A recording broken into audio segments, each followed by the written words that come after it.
everyone! Welcome to my vlog. Sa ngayon guys ay papunta po ako sa health center. Ang oras po dito guys ay alas 10:30 ng umaga. Pero hindi ko talaga maiwasan guys pag nagsasalita, nagkakamali ako dahil sobrang init po dito yung alas 10:30. Parang hapon na ba?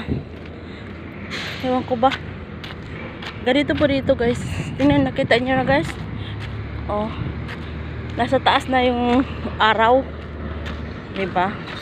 Ganito sa Jeddah, Saudi Arabia. Sa Kiis eh. Di nakita nyo yung mga dates na yan. Nakatuyo. At saka yung mga iba no. Buhay. Galakad lang ako at saka hindi ako nagpapayong kasi nagsusombrero lang ako. At dito ko dumadaan sa itong iskinita na to. Pero malaki siyang space, diba guys? Nakita nyo na. Ay, hinihingal ako. Malaki ang space dito ng iskinita. Sana, ganito din ba sa Pilipinas ba? Yung matatawag nating iskinita, yung malaking space. Kaso, maliit lang na space yung iskinita eh. Diba? Nakaka-disappoint talaga guys yung mundo sa Pilipinas guys. As in, hindi maganda yung estilo nila. Masyado silang mga burara. Dapat hindi tayo ganun, diba? Malaki space dito. Ito naman mga condominium, mga bahay-bahay ito, magkadikit-dikit. Ito mga hanggang second floor lang to na bahay na to. Pero marami namang sinisira dito na bahay kasi dito pinapalitan ng malaking building.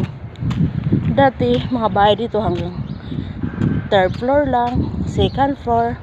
Din ngayon umaabot na siya ng hanggang 7th floor. Yung mga paupahan nila ba. At saka alam niyo guys, yung pumunta ako sa Balad dito sa Jeddah. As in, yung mga squatter, ganito din ang mga bahay nila guys, yung mga hanggang third floor, ganon. Tapos nakarenta sila guys, yung mga nakatira sa squatter guys. Hindi katulad sa atin ba, nakatira sa tabing ilog. Basta may importante, may matirahan. Nakatabi sa karit, natutulog sa kariton. Hindi naman reason guys yung kawalan natin ng pera, 'di ba? Mag-try nyo kayang magsikap at hindi umaasa kahit kanino man. Ang laki ng katawan natin. Parang alam lang natin dyan sa Pilipinas ay mag-aantay na may magbibigay sa atin ng biyaya. At ngayon, tingnan nyo guys, oh, diniligan nila. Pero ang gamit nila ay yung mga ganyan na pandiling. Kita nyo na guys, sarap magpaulan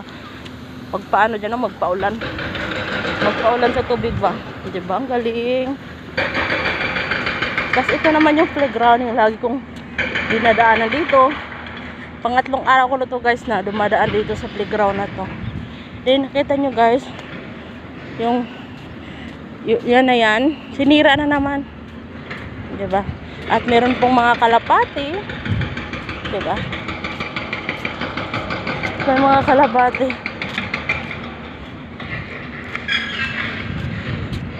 Tapos yan, ito ang kapaligiran, tingnan nyo. Yan. At saka maraming kalapati ito naglilipatan. Yan.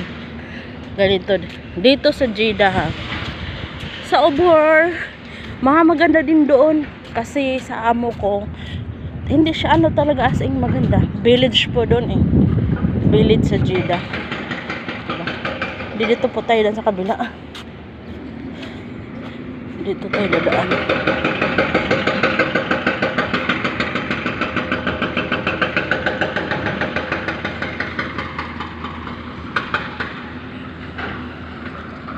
Sana yung ang nagkakaiba lang kasi guys, no, hindi naman talaga as in ano lang, minamarites ko lang, 'di ba?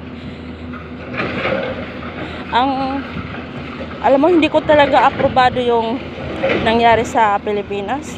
Ang daming corruption. Kahit yung alam mo yung bago pa lang tumatakbo sa bilang kaupo sa gobyerno, 'di ba? At least mga bata pa lang mga corruption na. Alam niyo kung ano reason kung bakit tumakbo sila bilang ganito? Kasi marami sila makuha na pera. Katulad sa PhilHealth, is ganon. Ano pa yung pag-ibig na yan? Marami silang makukuha na pera eh. Yung pundo, doon sila kumukupit. I-try nyo kayang i-delete yung kaisipan nyo at minsan maging matalino tayo. Huwag tayong umaasa kahit kanino man. Kahit sarili natin. Kailangan marunong po tayong magmasid or makiramdam sa paligid. Yan. At ito po guys, yung health center dito guys. Diba?